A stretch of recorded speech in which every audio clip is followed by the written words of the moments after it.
निसर्गाचा प्रकोप अनेक ठिकाणी आज पाहायला मिळाला. आलेल्या सोसायट्याच्या वाऱ्यात झाडे तर जमिनीवर कोलमडून पडलीच, मात्र अंबेजोगाईपासून काही किलोमीटर अंतरावर असणाऱ्या पूस या गावच्या ग्रामदैवताच्या नावाची मोठी सिमेंट कॉन्क्रीटची कमान होती.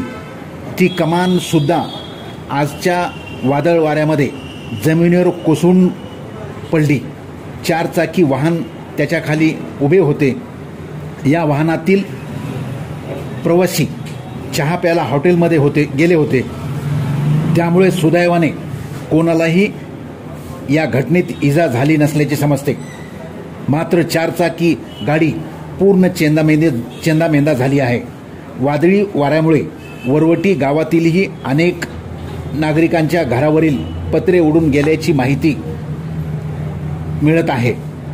अंबेजोगाई शहरातील रमाई चौकापासून डीएड कॉलेजकडे जाणाऱ्या रोडवर मोठे झाड कोसळून पडले. सुदैवाने कोणतीही जीवितहानी नाही, मात्र या भागाचा रस्ता पूर्णपणे जाम झाला असल्याचे समजते.